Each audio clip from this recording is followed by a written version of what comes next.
There is a major connection here that people need to see and take account of. I'm telling you, could be major. This article is titled Australia to Trial Wholesale CBDC for Asset Tokenization in 2025. Now, if you remember, it was maybe about 2.5 years ago, Ripple was working with a cadre of banks in Australia. Now, I don't know what happened to those projects, what came of them. I haven't seen an update. I don't know if you have. Just drop that in the comment section if you know an update about that. We also do know that Chainlink began getting deep in Australia as well. We also know that Hedera also had a project or two that they were working on down there with some banks. However, there's a connection here, right? Now, wait, let me read this little tidbit, then I'm going to show you the connection. The Reserve Bank of Australia has launched a consultation on wholesale CBDC and asset tokenization. Tokenization is going to be huge. RWA tokenization with the Digital Finance Cooperation Research Center with a deadline for responses of December the 11th. So put that on your calendars. Maybe we'll learn something. Maybe some documentation will come out that we can get our hands on and read. It could contain some very noteworthy key information, especially as we move into 2025 and Ripple may be unleashed. That's going to be huge, huge. Thousands of banks are on the table, but let's keep going. It says it is inviting industry members to provide feedback and take part in trials for wholesale tokenization use cases in 2025 as part of Project Akasha. They may also want to join the industry advisory group. So we have 3 Bankcoin companies active down there. Will they play a bigger role? We shall see. I think that they can. I really do. For global interoperability, we see that they don't have it. Everybody's been talking about it now. Although we've been bringing it up for quite a while, it's essential that they have that global interoperability. They may need a Ripple. They may need a Chainlink. They may need Hedera. They are the best of the best at what they do, and they don't step on each other's toes either. They all serve their own purposes. Now, here's the connection, all right? Wait, let me pull this up here. Now, at that time, some years ago, but 2.5 years ago, something like that, just about. If you remember, when Ripple was working with that, it was like at the tail end of where we stopped getting information on Ripple and what they were trying to do in Australia. We got this article here. Ex-Ripple executive to lead Australia's CBDC project. That is a huge connection. You may say, well, is it the Reserve Bank? Yes. Let me read the rest of it. The Reserve Bank of Australia has released the white paper for its CBDC pilot. So an ex-Ripple executive is leading Australia's CBDC project.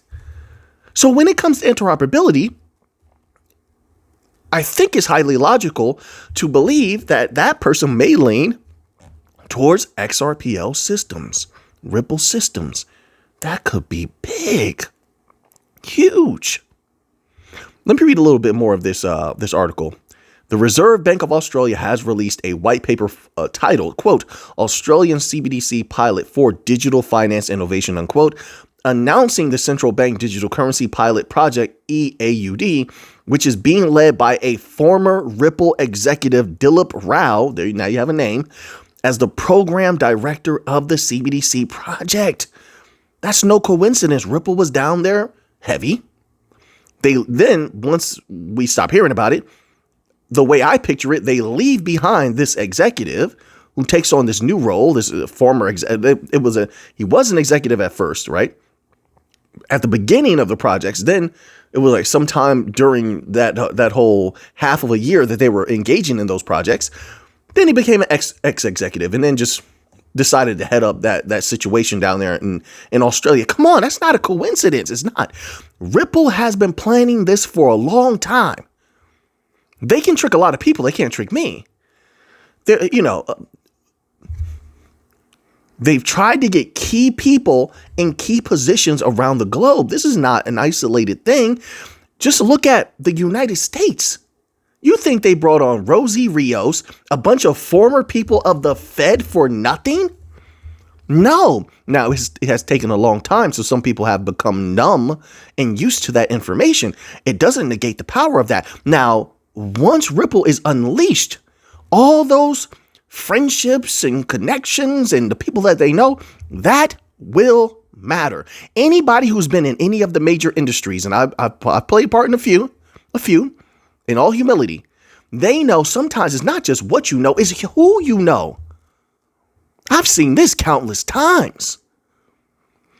So Ripple is bringing all those power players from the Fed, former Fed workers, Rosie Rios, a whole host of other heavy hitters just waiting in the wings to feast in the United States. And Gensler is almost out of there also. So we defeat the SEC. Gensler's almost out of there. It's almost time to feast. So Australia's not an isolated thing. That's just two. There's more. They've been planning this for a long time, playing the long game of chess, or as some of the people like to say, 5D chess. That's what they've been doing. They're not dumb. They're very brilliant. So then how will all this impact XRP's price? If indeed Ripple, once it's unleashed, gobbles up a whole host of banks, is moving massive amounts of capital in private ecosystems because of wholesale CBDCs, then don't forget retail also. They have a retail aspect of their CBDC platform. What's that for? Where are they going to be deploying that? That's more trillions. Starts off with billions, but of course it's going to scale into trillions. No doubt, in my humble opinion, not financial advice. I'm going by percentage of possibility. It's a high percentage of possibility that's going to occur. Then on top of that, interbank payments. Not interbank payments. B2B cross-border payments. RWA, real world asset tokenization. Tokenizing everything. How is this not major? They have all the connections to do all of this. Quite easily, I might add. If there's no barriers, this happens easily, folks. And those barriers, there's only like a few barriers left, and they're about to be removed. And now I'm seeing what they're talking about. I see some lawyers saying things could be over by mid-2025. So they said that a little while ago. Now they're reiterating that. That's coming back again. We shall see. Maybe it happens faster than we think. I'll take it for sure. All right. So now let's move on here. So now we have this article here, okay? This article is titled, "Is XRP the best bet of 2025 with Gensler almost gone?" There's a lot of great ones up there. There's a lot of great ones that can go off in 2025 for sure, but let's see what they have to say about XRP. It says this. Well, they start off with the negative, of course. XRP's underperformance in 2024 appears primarily due to the ongoing legal battle between Ripple and the United States SEC that we know. It says the chief legal officer, Jake Chervinsky, the chief legal officer at venture capital firm Variant Fund, believes SEC Commissioner Mark Uyeda should replace Gensler. Uyeda has strongly opposed the SEC's overreach in the crypto sector during the Gensler regime. Quote, "Very low, only because I don't think she wants the job." Who do they mean? Why did they just jump in like that? What are you talking about? Very low, quote, "Very low, only because I don't think she wants the job. I give decent odds to Uyeda." Is saying that they may bring someone in new. This is coming from Jake Chervinsky. So Gensler might be out the door. This is a revamped SEC leadership with a friendly crypto stance could eventually end the ongoing SEC versus Ripple battle. It will likely follow up with the approval of a pending XRP ETF with ETF applications, opening doors for institutional money. Topping that, XRP is too underbought compared to its top-ranking rivals, which may prompt traders and investors to rotate capital from overbought assets to the Ripple token. It says, as $1 XRP is very likely in 2025. From a technical perspective, XRP is finally reaching the apex of its giant symmetrical triangle, which has been active since 2017. So things are definitely looking up. So now let's move on here. We have a little bit more XRP Ripple related news. A lot of big things occurring lately. We got to keep our eyes open. Now, this article begins as such. Brad Garlinghouse says, I quote, I hope Dems find a way to hold Gary Gensler accountable for ignoring the law. I don't know. I don't know if anyone's going to hold him accountable. In a recent tweet, Ripple Chief Executive Officer Brad Garlinghouse bashed the head of Securities Exchange Commission, Gary Gensler.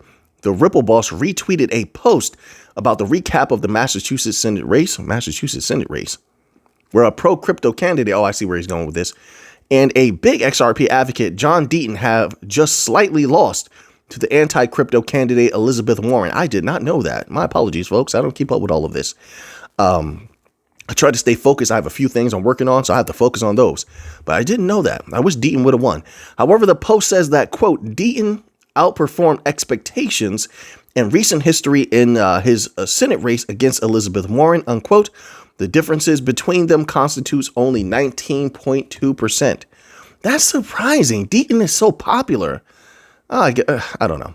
Still, Garlinghouse tweeted, well, so he's also hated. Let me take that. Whoa, let me acknowledge that also. Now I'm remembering. I'm remembering reading articles and looking in those comment sections underneath those articles. And although Deaton is very popular, there's also a lot of people, that, disagree with him. I'll say that. Still, Garlinghouse tweeted that still, quote, the crypto voter is alive and well, unquote. The main message of his tweet was that, yeah, but here's the thing. They don't care about the crypto. In my opinion, from what I've seen, they don't care about the crypto voter. They continue on their negative onslaught against crypto, no matter what the people say. And the people have been very open and vocal about their distaste with how crypto has been dealt with. A lot of people could have been millionaires a long time ago. And even if they have millions, they could have made millions more. And there could have been a lot of new millionaires made. You see how easily crypto is ready to go off and explode. You see that recently. It's easy as long as there's not a whole bunch of barriers and entities standing in front of it trying to hold it back, trying to sabotage it. So, yeah. It says the main message of his tweet was that Ripple chief cherishes hopes of seeing Gensler held accountable for ignoring the law regarding Ripple and other crypto companies against which the SEC started lawsuits or find them in the future. We'll see what happens. Everything's about to start moving very, very quickly. All right. So now let's move on here to a little bit of Bitcoin news. And it begins here. Bitcoin investors pour $1.1 billion into BlackRock ETF as Bitcoin marks another high. BlackRock spot Bitcoin ETF surpassed $1 billion in daily inflows for the first time since its launch in January. It says the world's largest asset manager, BlackRock, accumulated more than $1 billion of inflows to its Bitcoin ETF across a record trading day as Bitcoin continued to break all-time highs. On November the 7th, BlackRock spot Bitcoin ETF clocked 1.1 billion inflows, reclaiming inflow status after 2 consecutive days of outflows totaling $113 million, according to Farside data. Bitcoin hits nearly $77,000. I don't know what it's doing right now, but it's been looking really good. It came on a day when Bitcoin again hit all-time highs, reaching $76,943, according to CoinMarketCap data. IBIT's inflows represented almost 82% of inflows generated by the 11 United States listed spot Bitcoin ETFs on the day, which amounted to $1.34 billion in total. The Fidelity-Wise Origin Bitcoin Fund saw the second highest inflows at $190 million, followed by the ARK21 Shares Bitcoin ETF with $17.6 million. Several traders anticipate that there would be more significant inflows in the days to come. Quote, expect another massive day tomorrow. Unquote, crypto trader The Bitcoin Therapist told their 141,400 X-followers. Financial analyst Rajat Soni shared the news with his 100,000 X-followers, declaring they should, quote, buckle up. Quote, welcome to the Pump-vember. That's interesting. Pump-vember. We got to get a better name for it, but okay, I'll take it. He says, unquote, crypto commentator Zia-ul-Haq added. All right, so it looks like they're anticipating some really, really big things happening for Bitcoin. Things are going to get interesting. I definitely think 2025 is the time, I think. But could the rocket be, bubbling a little bit, firing up a little bit right now? It's possible. There are negative catalysts. I will say that. So we shall see. But I think 2025 is really like towards the tail end of 2025. I think giving all of the necessary catalysts and businesses that still want to get into position. And they're just moving so slowly. I don't know why that is. That's a little bit suspicious to me. But I think towards the tail end of 2025 is a safer estimation of when we really could see some astronomical Bitcoin prices. Not financial advice. It's just my opinion, folks. I am just a person just like you. But okay, so now, wait, what else do we have here? We have like I have 4 more articles.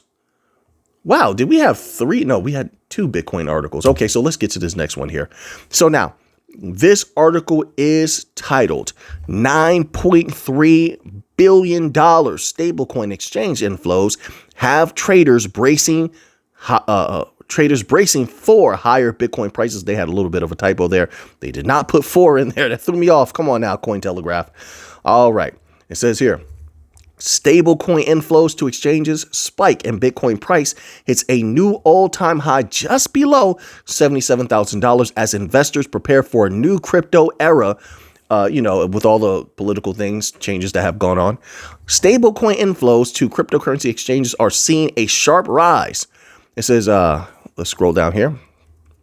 Quote, if the current massive influx initiates a similar upward trend, the cryptocurrency market is likely to experience another bullish rally. Of the total $9.3 billion, Binance's share was approximately $4.3 billion, and Coinbase comprised around $3.4 billion. Historically, large-scale inflows of stablecoins to exchanges have preceded price rallies. It says, I think they have preceded. I would think that that's more correct than have preceded, unless I could be wrong. For example, 2021 bull run was preceded. There you go. See, that's what I'm talking about.